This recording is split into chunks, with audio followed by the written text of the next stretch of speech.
एक समय की बात है। गौतम बुद्ध अपने आश्रम के बाहर बैठे हुए थे। वे धीरे धीरे मुस्कुरा रहे थे। उनका एक शिष्य भी वहीं आश्रम के कुछ कार्य कर रहा था। जैसे ही उसने बुद्ध की तरफ देखा तो उन्हें मुस्कुराता देख वह सारे कार्य छोड़कर उनके पास आ गया। उसने बुद्ध से पूछा, आप मुस्कुरा रहे हैं, इसका कारण क्या है? बुद्ध ने उस शिष्य से कहा, मेरे मन में एक विचार आया है, मानव परीक्षण का विचार। इसके लिए हम गांव चलते हैं। इतना कहकर बुद्ध अपनी यात्रा पर निकल पड़े। उनका वह शिष्य भी उनके साथ था। तभी एक वेश्या स्त्री उनके सामने आई। उसने गौतम बुद्ध से पूछा, आप सन्यासी बने हुए हैं, लेकिन मुझे तो आप एक राजकुमार लग रहे हैं। आपने ऐसा क्यों किया है? बुद्ध ने कहा, मैं अपने 3 प्रश्नों का उत्तर जानना चाहता हूं और उसी के लिए मैं सन्यासी बना हुआ हूं। उस वेश्या स्त्री ने फिर से गौतम बुद्ध से अनुरोध किया कि वह उसे उन 3 प्रश्नों को बताएं।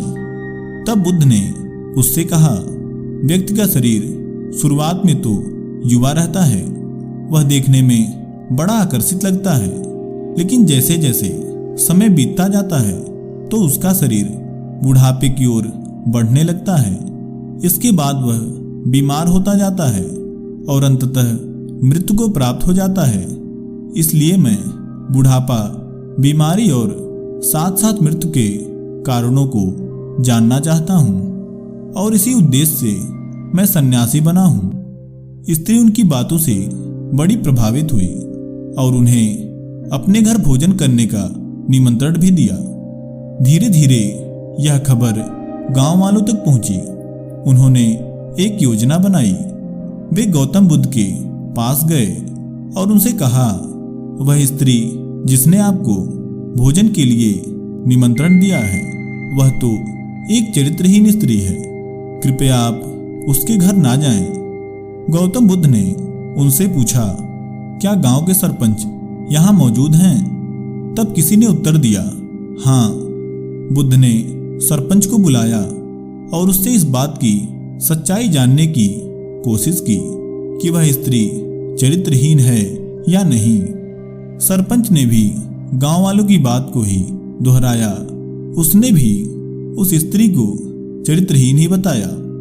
उसके द्वारा ऐसी बातें सुनकर महात्मा बुद्ध ने सरपंच का एक हाथ पकड़ा और उससे बोले, आप मुझे ताली बजाकर दिखाओ। सरपंच आश्चर्य में पड़ गया।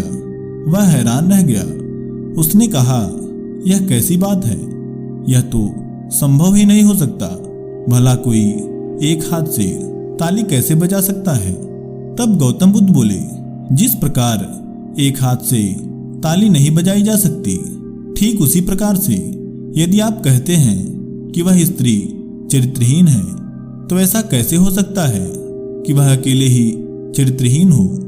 यदि आपका कहना सत्य है कि वह चरित्रहीन है, तो उसके साथ साथ आप सभी लोग भी चरित्रहीन हैं, क्योंकि वह तो चरित्रहीन होती ही नहीं यदि आप सब चरित्रहीन ना होते।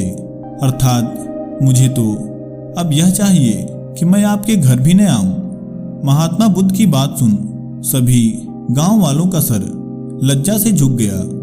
वह बुद्ध से अपनी इस गलती के लिए माफी मांगने लगे।